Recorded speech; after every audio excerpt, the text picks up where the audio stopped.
Bab 86. Wuki menggelengkan kepalanya, ia masih bingung. Entahlah, aku tidak apa-apa. Tapi kenapa aku berada di sini? Temannya yang tadi dilempar menjawab. Bro, kamu pergi sejak sore. Lalu kamu kembali ke asrama dan langsung ke toilet, melemparku keluar ketika aku sedang buang kotoran. Lalu kamu memakan kotoranku langsung dari kloset. Wuki terkejut, lalu menggelengkan kepalanya kembali. Tidak mungkin aku berbuat seperti itu. Aku bahkan tidak ingat apa-apa. Apa kamu perlu ke rumah sakit? Kata penjaga asrama bertanya karena merasa khawatir. Wuki berdiri menghadap wastafel lagi. Lalu ia memasukkan telunjuknya dalam-dalam ke tenggorokannya berharap untuk muntah. Benar saja, ada dorongan kuat dari perutnya dan ia muntah. Yang ia muntahkan ternyata memang kotoran. Wuki segera berkumur dan membasuh mulutnya kembali. Lalu menyeka bibirnya dengan tisu. Wuki menoleh kepada penjaga asrama sambil menangis. Segera bawa aku ke rumah sakit. Kemudian dia bergegas keluar, diikuti oleh penjaga asrama, 2 orang satpam, dan 2 siswa lainnya. Semua orang menyingkir untuk memberinya jalan sambil menutup hidung. Penjaga asrama membawa Wuki ke bagian gawat darurat di rumah sakit. Wuki masuk ke ruangan dokter untuk diperiksa. Sedangkan yang lain menunggu di luar. Di hadapan dokter, Wuki langsung berkata, "Dokter, beri aku obat pencahar, aku sudah memakan feses." Dokter jelas terkejut. Pasalnya selama 11 tahun menjadi dokter, baru kali ini ada pasien yang datang dan mengaku telah makan feses. "Kenapa makan feses?" tanya dokter. Wuki menatap tajam mata dokter itu. "Jika aku tahu penyebabnya, aku tidak akan datang ke sini. Cepat minta obat pencahar." Meski tersinggung, dokter tetap tersenyum sambil menoleh kepada perawat. "Siapkan alat bilas lambung." Perawat itu mengangguk lalu segera menyiapkan alat yang diminta dokter. Namun perut Wuki tiba-tiba merasa lapar lagi, lalu ia meringis memegang perutnya dan bertanya kepada dokter. "Dokter, di mana toiletnya?" Dokter tidak curiga, mengira Wuki sakit perut karena habis makan feses. Jadi ia menunjuk keluar. "Kamu keluar, belok kiri dan lurus saja, toiletnya ada di ujung sebelah kanan." Wuki berdiri lalu berlari keluar. Penjaga asrama, petugas keamanan sekolah, dan 2 temannya yang menunggu di luar jelas terkejut dan langsung mengejarnya. Wuki langsung masuk ke setiap toilet yang berjejer untuk memeriksa setiap klosetnya. Namun semuanya kosong. Ada 1 pintu yang terkunci, jadi Wuki menendangnya. Di dalam, ada seorang pria tua yang sedang berjongkok. Orang tua itu jelas terkejut. Wuki tersenyum senang. Tepat sebelum ia masuk untuk menyingkirkan orang tua itu, Wuki dengan cepat ditangkap oleh 2 petugas keamanan dan 2 temannya. "Jangan masuk Wuki, jangan masuk!" Wuki berteriak. "Lepaskan, aku lapar, aku ingin makan." Semua tidak mengerti dan bingung, mengapa Wuki bisa berubah menjadi orang gila hanya dalam sekejap. "Bawa dia pergi dari toilet," kata manajer asrama. Tubuh Wuki diangkat oleh 4 orang menjauh dari toilet, tetapi Wuki terus meronta. "Lepaskan. Aku lapar, aku butuh makan. Jika tidak makan, aku bisa mati. Lepaskan," kata Wuki berteriak. Wuki dibawa kembali ke ruang pemeriksaan. Semua petugas medis sibuk menenangkan Wuki yang mengamuk. Tubuh Wuki dipaksa dibaringkan di tempat tidur.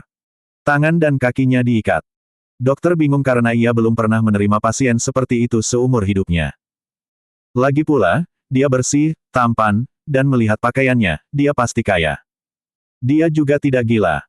Barusan dia yang memintaku untuk memberikan bilas lambung, tetapi mengapa dia masih mencoba makan tinja lagi? Kata dokter itu dengan suara hampa. "Kirim dia ke rumah sakit jiwa saja atau ke psikiater, aku rasa ini adalah gangguan psikologis," kata seorang perawat. Dokter mengangguk setuju. Wuki yang sudah diikat diangkat oleh 4 orang, hendak dimasukkan kembali ke dalam mobil dan dibawa ke rumah sakit jiwa. Namun Wuki semakin mengamuk. Meskipun dalam keadaan terikat, tubuhnya tidak mau diam dan mulutnya terus meracau. "Aku lapar, aku harus makan, aku tidak mau mati," katanya sambil menggigit telinga temannya yang sedang mengangkat tubuhnya. Akhirnya Wuki terlepas dan terjatuh karena semua tak kuat lagi menahannya. Wuki terus meronta ingin bangun, bahkan kepalanya dibentur-benturkan ke lantai. Dokter merasa iba padanya dan memerintahkan perawat untuk melepaskan tali yang mengikatnya. Namun baru saja perawat melepaskan tali yang mengikat kakinya, Wuki langsung bangun dan berlari kembali ke toilet dengan tangan masih terikat.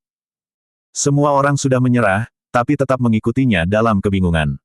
Bahkan sekarang lebih banyak lagi yang mengikutinya karena khawatir. Di dalam toilet, lelaki tua itu masih berjongkok di atas kloset. Wuki menendangnya hingga tersungkur. Lalu Wuki berlutut di depan kloset. Karena tangannya terikat, Wuki langsung memasukkan kepalanya ke lubang kloset. Kepala Wuki ditarik keluar, tetapi ia bersikeras untuk kembali masuk. Karena tak terkendali, akhirnya ia dibiarkan. Setelah makan, Wuki duduk dengan lidah berputar menjilati bibirnya dari sisa-sisa kotoran yang masih menempel. Lubang kloset telah bersih. Wuki akhirnya tersadar dan menoleh kepada temannya yang berdiri di ambang pintu. Wuki menangis lagi dan bertanya, "Apakah aku makan kotoran lagi?" Temannya mengangguk lemah. Karena Wuki sudah terlihat tenang. Wuki dibantu untuk berdiri, tali yang mengikat tangannya dilepaskan, dan ia dibawa keluar dari toilet. Pria tua yang tadi ditendang menggerutu sambil menarik celananya yang masih melorot. Sial! Kenapa rumah sakit umum menerima pasien sakit jiwa seperti itu?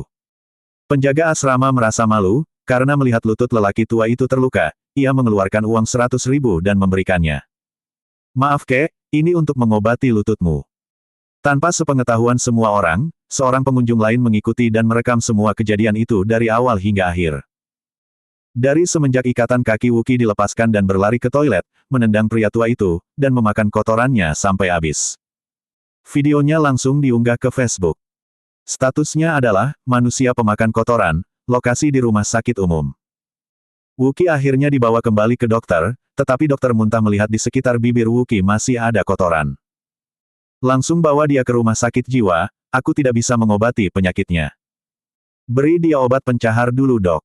Dia sudah makan kotoran. Dia bisa sakit jika kotoran itu tidak dikeluarkan. Berbahaya jika menunggu hingga lapar lagi," kata penjaga asrama. Dokter memberikan tisu kepada Wuki untuk menyeka bibirnya, lalu dokter bertanya kepada penjaga asrama sambil menulis surat rujukan. "Sudah makan berapa kali dia?" "Sudah 2 kali, yang pertama 2 jam yang lalu. Jika menghitung periode waktunya seharusnya 2 jam ke depan dia akan makan lagi yang ketiga kalinya," kata penjaga sekolah yang menyadari siklusnya sambil memandang arloji di tangannya. "Jika begitu, bawa dan berikan surat ini ke rumah sakit jiwa," kata dokter sambil memberikan surat rujukan yang telah ia tulis. Wuki akhirnya dibawa ke mobil, dan mobil pun melaju ke rumah sakit jiwa membawa 6 orang di dalamnya. Di dalam mobil, Wuki sudah menyerah dan tidak bisa berkata atau bertanya apa-apa lagi. Wuki kebingungan, pikirannya kacau. Lidah Wuki terasa pahit, bau tinja memenuhi mobil, memaksa semua kaca jendela mobil harus dibuka agar udara segar masuk. Wuki meneteskan air mata. Berada di dalam mobil tetapi rasanya seperti berada di dalam septic tank. Video Wuki di Facebook telah tersebar, dikomentari, dan dibagikan di mana-mana. Seluruh keluarga Sanjaya juga telah melihat dan menyaksikan video tersebut. Keluarga Sanjaya memang terkaya di Cianjur. Mengetahui Wuki mendapat bencana yang tidak masuk akal, mereka langsung curiga ada unsur kesengajaan yang diciptakan oleh seseorang. Maka mereka berniat datang ke Bandung untuk menjenguk putranya, dan menyelidiki pelakunya. Renal Sanjaya selaku kepala keluarga meminta asistennya untuk menghubungi pihak Facebook agar menghapus semua unggahan video yang telah tersebar. Karena sangat memalukan. Reputasi keluarga Sanjaya bisa rusak, dan pasti akan memengaruhi bisnis mereka. Namun nyatanya, video itu menyebar dengan sangat cepat. Meskipun di Facebook sudah bersih. Namun tetap saja ada orang yang menyimpan dan mengunggahnya kembali di platform lain seperti YouTube, Instagram, TikTok, dan Twitter. Renal Sanjaya segera menelpon putranya. "Wuki, ada apa sebenarnya? Apa yang kau lakukan? Kau tahu videomu ada di YouTube. Kau mempermalukan keluarga Sanjaya." Ketika Wuki mendengar banyak orang yang telah menonton videonya, Wuki rasanya ingin melompat keluar dari jendela mobil. "Ayah, jangan salahkan aku karena aku tidak tahu dan juga tidak ingin melakukannya. Otakku rasanya mati setiap 2 jam, aku tidak bisa memikirkan apapun selain ingin makan tahi. Ayah harus mencari cara untuk membantuku. Ayah akan pergi ke Bandung sekarang bersama adikmu dan tim medis keluarga. Tunggu ayah," kata Renal. Renal segera menyiapkan 2 helikopter. Membawa 4 ahli medis dan 6 pengawal yang biasanya melayani keluarganya. Kemudian mereka segera terbang ke Bandung. Kekayaan keluarga Sanjaya memang lebih tinggi daripada keluarga Nataprawira. Selain helikopter yang bersiaga di helipad di halaman rumah mereka yang luas, mereka juga memiliki jet pribadi yang terparkir di Bandara Batu Jajar. Sebuah kapal pesiar di Ancol. Juga memiliki personel medis dan keamanan pribadi. Salah satu personel medisnya adalah seorang psikiater. Renal tidak tahu bahwa penyakit Wookiee tidak dapat disembuhkan oleh psikiater. Udin sudah berada di gerbang sekolah. Aux membungkuk kepada Udin beberapa kali karena bahagia dan mengucapkan terima kasih kepadanya berkali-kali. Pak Udin, terima kasih banyak, sebelumnya tidak ada yang bisa mendekati dan merayu Leni, tetapi oleh Pak Udin, hanya dengan beberapa patah kata saja ia langsung patuh. Sepertinya setelah tenggelam di Saguling, Leni menyadari bahwa hidup lebih penting. Semua orang biasanya seperti itu, mereka baru menyadari kesalahannya setelah mengalami kecelakaan, kata Udin sambil tersenyum. Aux mengangguk. Jika bukan karena bantuanmu, aku tidak yakin dia bisa selamat dan efek hipnotisnya akan hilang. Semuanya akan normal, jangan jauhi Leni, teruslah hibur dia agar dia tidak ingat lagi dengan kejadian sebelumnya, kata Udin penuh harap. Aux mengangguk lagi. Kamu juga harus hati-hati, jika ketemu pria yang kepribadiannya seperti Wookiee, segera jauhi dia, kata Udin sambil tertawa. Aux menggeleng. Aku tidak bodoh. Jikapun aku ingin punya pacar, aku akan mencari pria sepertimu. Maksudmu orang miskin dan pengangguran? Tanya Udin heran. Tidak peduli, yang penting baik sepertimu, kata Aux sambil tersenyum genit. Kamu masih muda, belajar yang rajin biar pintar. Masalah pasangan, akan tiba saatnya. Karena sudah larut, aku akan pulang. Kamu juga harus kembali ke asrama, jangan sampai besok kesiangan masuk kelas, kata Udin. Pak Udin mau pulang sekarang? Tanya Aux seakan berat membiarkan Udin pergi. Sebelum Udin sempat menjawab, ponsel Aux berdering. Ternyata itu notifikasi pesan di grup WA, berisi video Wookiee. Aux langsung memutarnya. Oh, menjijikkan. Video apa? Tanya Udin penasaran. Aux tidak menjawab, tetapi malah muntah. Lalu ia memberikan ponselnya kepada Udin. Lihat sendiri, itu video Wookiee di rumah sakit. Udin menonton, memang menjijikkan, tapi Udin puas. Orang yang tega menghipnotis orang lain telah merasakan sensasi terhipnotis. Udin sudah tahu Wookiee akan lapar setiap 2 jam. Bahkan jika diikat pun, percuma saja. Karena efeknya tidak akan hilang sampai ia makan. Cara terbaik adalah memberinya makan secara rutin setiap 2 jam. Untungnya, Wookiee adalah anak orang kaya, jadi ia pasti akan aman. Jadi Udin tidak khawatir. Sambil tertawa, ia mengembalikan ponselnya kepada Aux. Lalu ia masuk ke mobilnya dan pulang. Ketika Udin sampai di rumah, Wookiee juga baru sampai di rumah sakit jiwa. Wookiee baru turun dari mobil, namun sudah merasa lapar kembali. Wookiee segera berteriak pada orang yang mengantarnya. Cepat pegangi aku, jangan sampai aku lari ke toilet, kata Wookiee cemas sebelum kehilangan kesadaran. Saat hendak ditangkap, Wookiee terlanjur berlarian ke sana kemari meminta ditunjukkan toilet kepada semua orang yang ditemuinya. Semua orang hanya saling menatap bingung. Melihatnya, petugas keamanan sekolah dan teman-temannya pun bingung. Penjaga asrama jelas marah. Kejar. Kenapa kalian diam saja? Wookiee akhirnya dikepung, seorang petugas keamanan langsung menjatuhkan Wookiee, keduanya bergumul. Akhirnya, Wookiee hanya bisa berteriak setelah ditindih oleh 4 orang. Tunggu, aku akan memanggil dokter, kata penjaga asrama sambil berlari ke dalam rumah sakit. Wookiee terus meronta, 4 orang yang menahannya hampir kewalahan. Seorang petugas keamanan bahkan terlempar karena didorong, tetapi ia kembali menindih Wookiee. Petugas keamanan lainnya digigit tangannya, tetapi ia terus menindih Wookiee meskipun tangannya sakit. Lepaskan, aku lapar, aku perlu makan, aku tidak ingin mati, kata Wookiee mulai mengoceh. Banyak orang yang datang, tetapi tak seorang pun bertindak, karena di rumah sakit jiwa hal seperti itu sudah biasa terjadi. Orang gila terkadang memang suka ngamuk. Apalagi Wookiee pasien yang baru saja datang. Jadi yang lain pun menganggapnya biasa saja. Tak jauh dari tempat parkir, di luar pos keamanan rumah sakit, ada seekor anjing penjaga yang sedang diikat. Anjing itu sudah terlatih dan selalu bersiaga untuk mengejar dan melacak jika ada pasien gangguan jiwa yang kabur. Jadi bukan anjing liar. Namun terlihat anjing itu sudah membuka kaki belakangnya hendak membuang kotoran. Teman Wookiee terkejut dan langsung berteriak kepada petugas keamanan rumah sakit yang tengah duduk di dalam pos. Pak, cepat singkirkan anjing itu. Jangan sampai ia buang kotoran di situ. Karena petugas keamanan rumah sakit tidak mengerti maksudnya, ia langsung menolak. Tempatnya memang di situ, mau dipindahkan kemana lagi? Wookiee yang melihat anjing itu membuang kotorannya. Tubuhnya langsung bergelinjang sekuat tenaga. Keempat orang yang menindihnya langsung terlempar. Wuki bangun dan berlari ke arah anjing itu. Karena anjing itu menggonggong, Wuki mengambil batu besar dan langsung menghantamkannya ke kepala anjing itu hingga mati. Wuki langsung berjongkok melahap semua kotoran anjing itu hingga habis di samping bangkai anjing yang sedang merebang nyawa. Keamanan rumah sakit hanya bisa terdiam tak percaya. Mereka tak menghiraukan dengan anjingnya yang mati. Tetapi terkejut melihat Wuki. Jadi ia bertanya, sudah berapa hari orang ini tidak diberi makan? Wuki benar-benar kehilangan akal sehatnya. Sugesti Udin sudah tertanam di benaknya. Wuki masih berjongkok di samping bangkai anjing, tetapi kini ia telah sadar kembali. Hanya saja Wuki langsung menunduk menangis terseduh-seduh, merasa malu untuk berdiri. Penjaga asrama telah tiba bersama beberapa tenaga medis rumah sakit jiwa. Melihat Wuki berjongkok dengan bibir berlumuran kotoran anjing, meskipun mereka terbiasa merawat orang gila, mereka semua terkejut.